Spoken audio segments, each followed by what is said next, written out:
what a terrific personality he is. मैं रतन टाटा जी इनके बारे में बोल रहा हूँ। एक लाइफ में इंसान क्या क्या करके जाता है, इसका एक बेस्ट एग्जांपल है। मतलब हम सब लोगों को जो मौका मिला है उसमें हम अपना प्रॉब्लम सॉल्व करने चाहिए या हमारे साथ हम और कुछ लोगों का प्रॉब्लम सॉल्व करना चाहिए। This is the question. Most of the लोगों का पैदा होने से लेकर मरने तक अपना इंडिविजुअल प्रॉब्लम सॉल्व करने में ज़िंदगी ख़त्म हो जाता है ना। एट द एंड अगर किसी ने देखा वो लाइफ में क्या किया है ये आदमी ने, तो देर इज़ अगेन ज़ीरो, कुछ नहीं है। ना उसने अपना घर सही से संभाला है, ना उसने अपने रिलेशंस को संभाला है, ना उसने ऐसा कुछ करके गया जिससे पीछे वाले लोग सुखी या आनंदी जी सकते हैं।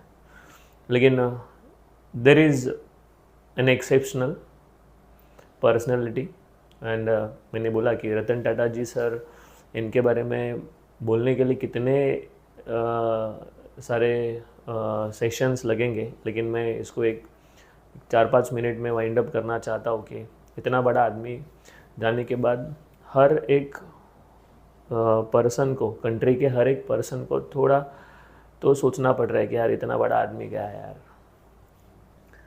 मतलब बिजनेस है ठीक है, लेकिन बिजनेस के अलावा जो उन्होंने पॉलिसीज़ रखा था, जो उन्होंने सोसाइटी के लिए कुछ रूल्स रेगुलेशंस डाल के रखे थे उनके लिए कि क्या देना चाहिए क्या नहीं देना चाहिए, कैसा फ़ायदा होगा, दिस इज़ एक्सेप्शनल।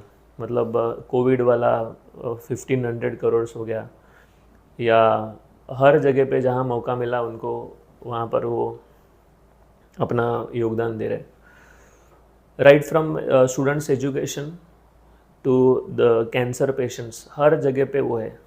और इंसान का लाइफ भी कैसा है ना कि सब कुछ है और सब कुछ नहीं भी है, ऐसा भी है।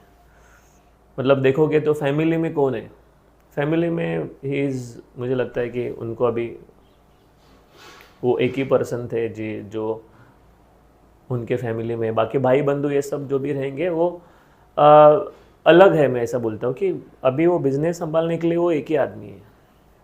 नहीं तो कैसा होता है, एक बिज़नेस संभालने के लिए अपने घर के 50 लोग रहते हैं, और फिर कोई अगर इंसान माइनस प्लस हो गया तो भी ऐसा कुछ टेंशन नहीं है क्योंकि बाकी लोगों ने सीख लिया रहता है। लेकिन ये ऐसा नहीं है। घर का कोई सदस्य ना होते हुए भी ये कंपनी 100 साल ऑलरेडी कवर कर चुकी है और आगे भी और कितने सारे 100 सालों तक वो चलेगी, क्योंकि उन्होंने फॉर्मूला सेट करके रखा है, उन्होंने सिस्टम सेट कर रखे हैं, उन्हें लोगों को बनाया है। तो लोगों को बनाने के बाद इट इज़ नॉट नेसेसरी कि अपना घर का आदमी होना चाहिए, कोई प्रॉब्लम नहीं है। उन्होंने जो लोगों को खड़ा किया है, जो वैल्यूज़ उन्होंने प्रोवाइड किया है, इसके वजह से जो ग्रुप है वो हमेशा आगे ही बढ़ते रहेगा। नमक बनाने वाला कंपनी भी टाटा का है और एरोप्लेन वाला भी टाटा ही है। तो जहाँ पर हम देखते वहाँ पर हम टाटा देखते हैं। वन मोर थिंग कि जब भी उनका प्रोडक्ट लिया जाता है ना, तो हमें एक आनंद आता है कि यार हम ऐसे इंसान से प्रोडक्ट ले रहे हैं कि जो सच में देश के लिए कुछ कर रहा है। प्रोडक्ट में वैल्यू है, प्रोडक्ट में कॉन्फिडेंस है, प्रोडक्ट में विश्वास है। तो बिजनेस होते रहता है, लेकिन उसके अलावा, बिजनेस के अलावा अगर कुछ बन रहा है तो एक होता है ट्रस्ट फैक्टर।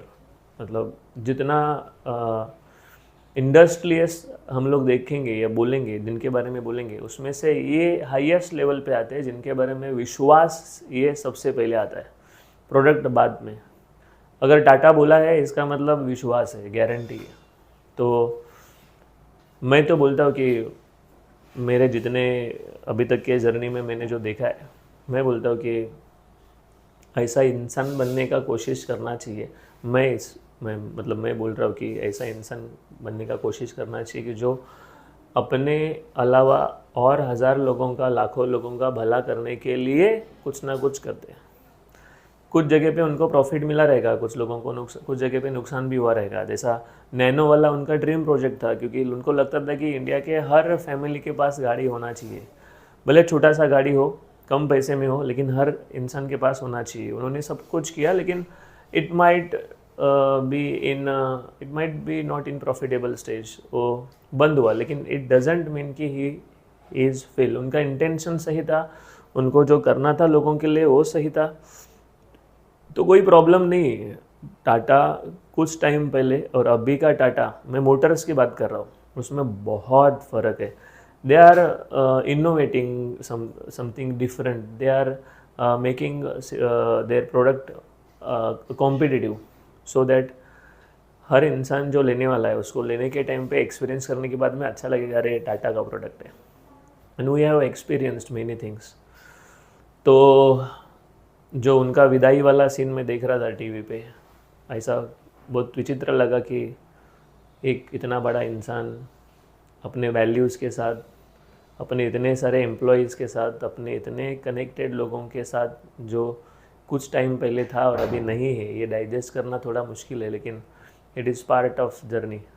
तो द बिग पर्सनैलिटी जिन्होंने अपने जर्नी में जो टाटा का फेस है वो अलग लेवल पे पहुंचा है, और जहाँ पर भी ऐसा लग रहा है कि कंट्री फर्स्ट है, उस जगह पे उन्होंने बिजनेस को साइड में रखकर कंट्री फर्स्ट ये प्राइम फोकस किया। इवन जब भी वो टेररिस्ट अटैक हुआ था तभी भी उनका जो अंदर जो इशू हुआ था, बाहर जो हुआ था, वो सबको उन्होंने जो सपोर्ट किया था, दिस इज़ रिमार्केबल। तो ये जो चीज़ है, this is not manipulated, this can not be manipulated, ये अंदर से आना चाहिए। We people are such lucky people कि अपने देश में ये ऐसा एक बड़ा आदमी होके गया, और जिन्होंने ये प्लेटफॉर्म सेट करके रखा है पूरे वर्ल्ड के लिए।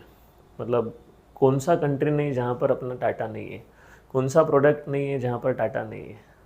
तो मैं बताना चाहता हूँ कि ये रतन टाटा जी का जो जर्नी आज ख़त्म हुआ है, उसके लिए हम तो सब लोग थोड़े सदमे में ही है, लेकिन it is part and parcel of life.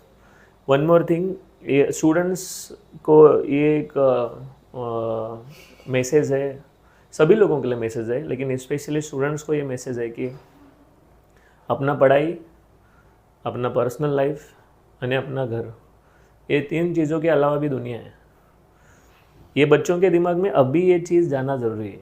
अभी हम अपने एकेडमिक्स में बिजी है, पढ़ाई करना है या सबमिशन लिखना है, असाइनमेंट लिखना है, केटी सॉल्व करना है, इसमें बिजी है, या फिर पर्सनल लाइफ में बिजी है, कुछ इशू हो गया है, फाइनेंशियल इशू है, या फिर किसी को किसी ने धोखा दिया है, ये सब चल रहा है, या फिर कुछ फैमिली इशू है। इसके अलावा क्या है? इसके अलावा कुछ दुनिया है।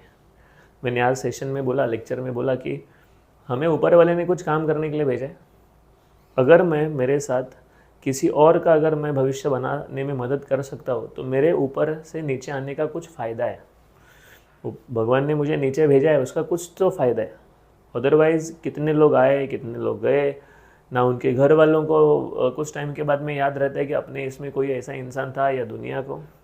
मुझे लगता है कि हमारा जो प्रेजेंस है, ये प्रेजेंस हमारा कुछ लोगों के लिए, एटलीस्ट एक इंसान के लिए तो वैल्यूएबल लगना चाहिए, जिसके लाइफ में हम एक रोशनी या एक दिया जला सकते हैं, उसको राइट ट्रैक पे ला सकते हैं। At the end we need minimum food, minimum clothes and what we can say. एक इंसान को कितना खाना चाहिए? मतलब 25 रोटी तो मैं खा नहीं सकता हूँ, मुझे 2 रोटी लगता है। क्लोथ्स है ना यार, 4 जोड़ी है, 6 जोड़ी है, 10 जोड़ी है, और क्या, 100 जोड़ी तो नहीं लग रहा है। लेकिन ऐसे भी लोग हैं कि जिनको मिनिमम फूड भी अवेलेबल नहीं है, एक टाइम का खाना खाते हैं, कपड़ा भी सही से मिल नहीं रहे। तो शायद हम अगर कुछ कर सकते हैं, कुछ हम एस्टेब्लिश कर सकते हैं, तो कुछ लोगों को रोज़गार मिलेगा, कुछ लोगों का घर चलेगा, कुछ लोगों को खाना मिलेगा, कुछ लोगों को कपड़ा मिलेगा। तो ये सब चीज़ें अगर हम ध्यान में रखेंगे तो जो अपने साथ ऐसे लेजेंड्स होके गए, रतन टाटा जी है और कितने सारे लोग हैं, तो इनका लेगेसी मेंटेन होता रहेगा। इन्होंने जो फाउंडेशन डाला हुआ है, वो सेवा कर रहा है, वो मदद कर रहा है, डोनेशन कर रहा है। उसका रीज़न यही है कि भैया मैं मेरे से जितना होता है उतना देश के लिए कर रहा हूँ, लोगों के लिए कर रहा हूँ, आप आपसे जितना होता है उतना कर लो, और अगर इंसान ने चाहा तो वो थोड़ा बहुत तो किसी ना किसी को मदद कर सकता है। हाँ, तो that's it from my and. बाकी जो पढ़ने वाले बच्चे हैं, देखो एग्जामिनेशन कहाँ तक आया और क्या करना है। जितना जल्दी तुम लोग समझ जाओगे अपना वैल्यू, अपना यहाँ पर ऊपर वाले ने नीचे छोड़ने का तरीका, रीज़न, उतना जल्दी तुम लोग आगे बढ़ोगे। और मैंने एक इंटरव्यू देखा, उसमें रतन टाटा जी बोल रहे थे कि we are on limited period of time, prepaid के जैसा है हमारा, पैसा डालो, पैसा ख़त्म हो गया, अपना काम ख़त्म हो गया। तो ऊपर वाले ने हमें कुछ काम करने के लिए भेजा हुआ है, हमें जाना ही है, कुछ टाइम के बाद जाना है, शायद आज जाना है, कल जाना है, वी डोंट नो। लेकिन अगर ये जाने में अगर कुछ हमने ऐसा किया है जिससे लोगों को आनंद मिला है, लोगों को फ़ायदा हुआ है, तो फिर हमारे इधर एग्जिस्टेंस का मतलब है। जिस दिन मैंने कुछ अच्छा किया नहीं, उस दिन मेरा यहाँ पर कुछ रहने का मतलब नहीं है, ऐसा उनका स्टेटमेंट है। तो I think this is something remarkable, और we will definitely miss this person. So you and me, हम सब लोगों के लिए एक सही सा लेसन था। पढ़ना है, बढ़ना है, और अपने साथ और लोगों को साथ में लेके जाना है।